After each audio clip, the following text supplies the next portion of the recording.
Bonjour à tous. Salut. Bienvenue dans cette nouvelle vidéo. Eh oui. Ça va Claire? Ça va? Bah moi ça va super, je suis ravi là. Ouais. J'avais envie d'enregistrer une vidéo, je suis content. Bon. Voilà, en pleine forme. Je sais pas si vous venez d'en regarder une autre, ça se trouve, donc du coup je vous dis pas bonjour de nouveau, mais en tout cas on est content de vous retrouver. Aujourd'hui on va aborder un nouveau sujet. Claire doit être morte de rire.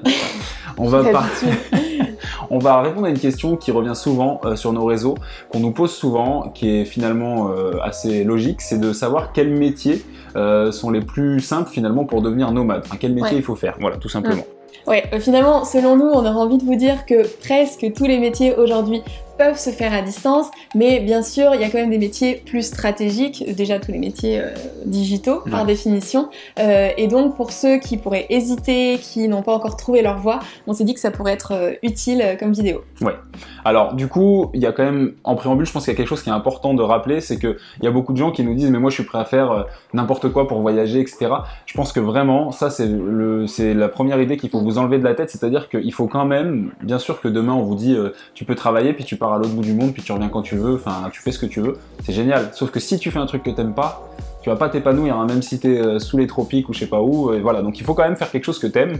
C'est hyper important de savoir de se poser avant de décider ce qu'on va faire. Ça a été le cas pour nous, on s'est posé la question et finalement aujourd'hui on s'épanouit parce qu'on fait un métier qu'on aime et c'est quand même le plus important, je pense. Ouais, exactement. Que ce soit l'entreprise ou le contenu de votre job, il faut absolument que ça vous plaise avant tout. Et nous finalement, je pense qu'on est le bon exemple puisque moi je m'étais dit à l'époque par exemple, il faut que je me reconvertisse en développement web, je vais apprendre à coder, ce sera le seul moyen pour pouvoir travailler à distance et en fait ça me plaisait pas du tout, donc heureusement que j'ai pas fait ça. Et toi d'ailleurs t'hésitais, bien évidemment t'avais plusieurs passions et t'es allé naturellement vers une qui était plus faisable à distance, donc le community management, le marketing digital, mais à la base t'avais quand même cette appétence pour le métier. Ouais, c'est marrant que tu dises ça parce que moi aussi du coup je me suis renseigné sur les formations pour être codeur. Bon, c'est pas quelque chose qui m'aurait passionné, donc justement j'ai switché cette idée et je suis passé à autre chose.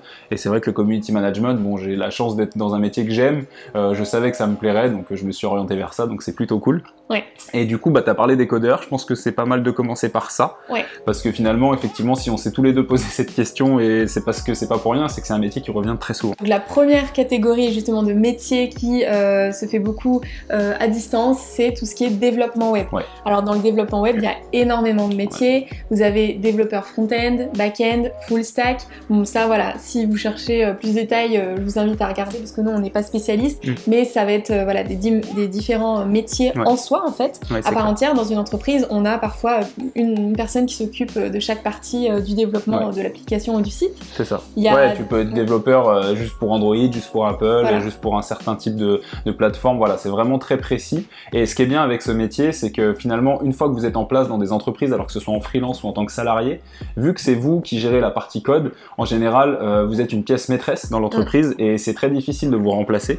Et du coup, bah, c'est une force et c'est quelque chose qui fait que vous pouvez faire marcher la concurrence, notamment quand vous êtes en freelance et même quand vous êtes en salarié, je me répète, mais voilà, pour justement, bah, pourquoi pas gagner un peu plus d'argent et faire monter vos prestations si jamais vous êtes bon dans ce que vous faites. En fait, c'est des métiers par définition qui sont digitaux, où on a seulement besoin d'un ordinateur, donc je pense que c'est pour ça que historiquement déjà, c'est là où on retrouve le plus de personnes à distance et c'est un peu les premiers métiers qui se faisaient à distance.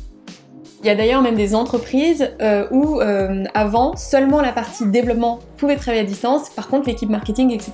devait être au siège. Donc c'est assez intéressant de voir en quoi voilà, le développement est un peu lié à cette notion de remote. Et comme tu l'as dit, c'est aussi parce qu'il y a beaucoup de développeurs qui sont en freelance, on va y venir après, mais quand vous êtes en freelance, déjà par définition, vous pouvez choisir finalement d'où vous voulez travailler. C'est ça. Alors du coup, une deuxième catégorie de métiers, enfin je mets catégorie parce que c'est l'aspect justement marketing digital, donc c'est ce que nous on fait. Donc là ça enveloppe beaucoup de postes, donc il y a bien sûr la partie community manager ou social media manager qui va être un poste un peu plus qualitatif en termes de compétences. Après il y a des postes justement responsable marketing, comme toi, bah, c'est ta formation initiale d'ailleurs, enfin c'est ton poste initial. Oui, en fait moi mon poste initial c'était pas vraiment les réseaux sociaux, je m'occupe de tout ce qui est relations presse, télé, partenariat, etc. Puis j'ai repris aussi la partie réseaux sociaux. Dans un deuxième temps, je vais vous parler du métier de community manager, donc c'est le métier que je fais.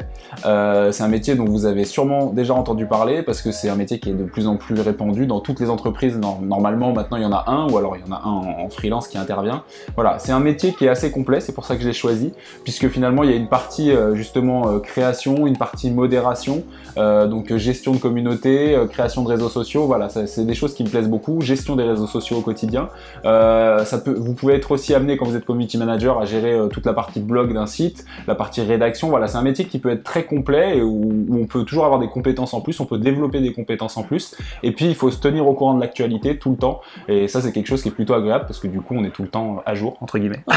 Et en fait tous les métiers, beaucoup de métiers aujourd'hui sont accessibles beaucoup plus facilement qu'avant. Il n'y a pas besoin d'avoir un master, il y a des formations très accessibles. Mais c'est vrai que le community management, comme finalement ça fait partie de nos vies, les réseaux sociaux, surtout aussi la jeune génération qui finalement connaît encore plus, je pense, les nouvelles tendances, et ben c'est un métier vers lequel vous allez facilement pouvoir vous reconvertir ou en tout cas aspirer sans avoir besoin de faire des super longues études. C'est ça.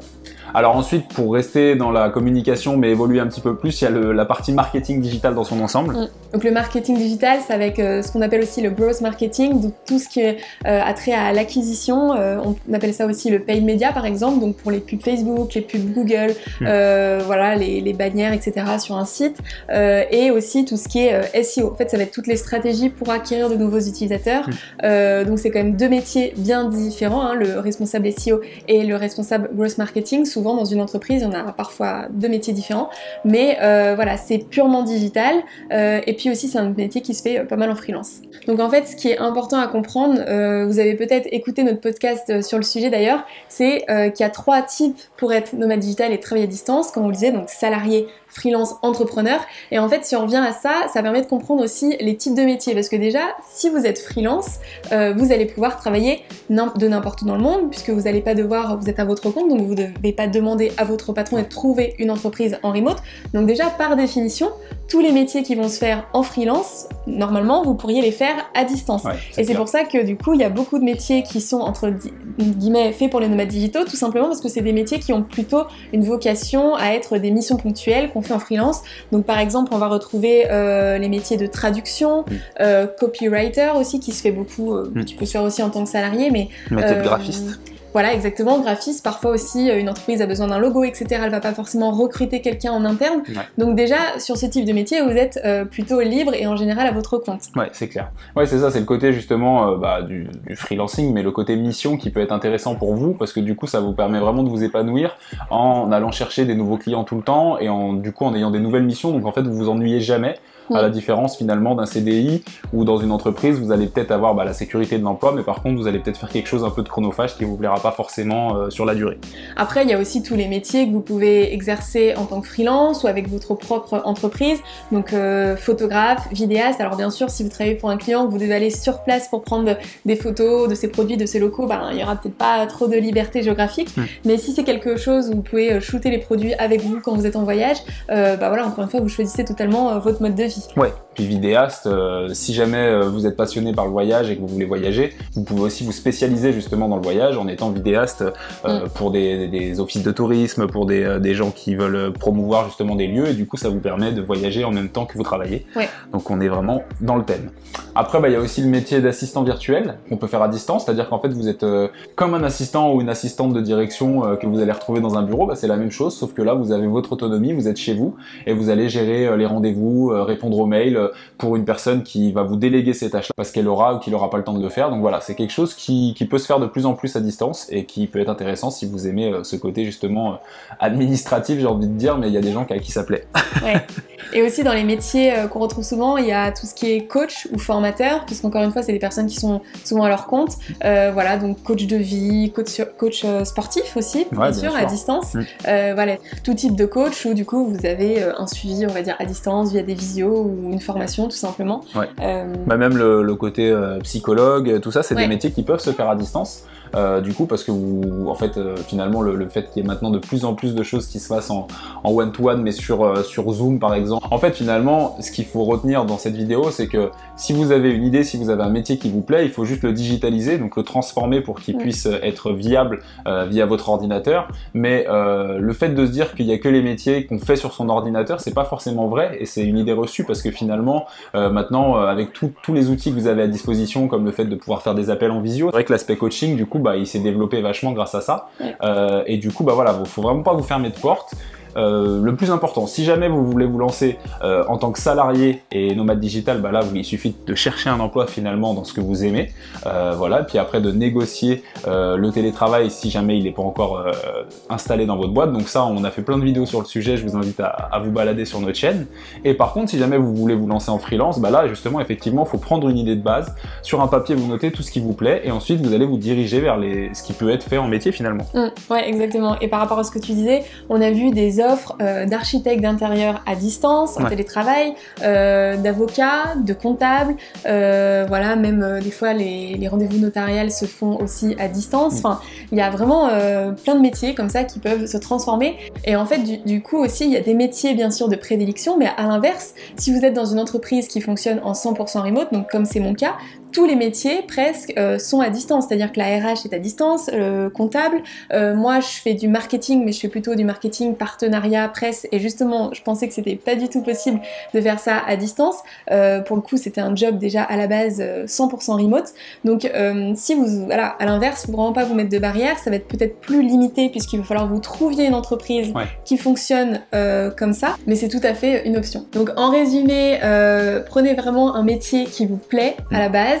En effet, si ça peut être un métier qui est facilement faisable à distance et que c'est vraiment votre rêve de pouvoir travailler en voyageant, bah ce sera encore mieux. Si c'est un métier pour lequel vous n'avez pas de compétences, il y a des formations hyper accessibles, faut vraiment pas que ça vous bloque en vous disant que vous n'avez pas fait les bonnes études, vous n'avez pas choisi la bonne voie. Surtout pas, surtout en fait aujourd'hui où la plupart des métiers sont des métiers nouveaux. Le métier de community manager c'est hyper nouveau, donc de toute façon, moi c'est ce dont on vous parlait d'ailleurs dans la vidéo pourquoi ne pas faire d'études.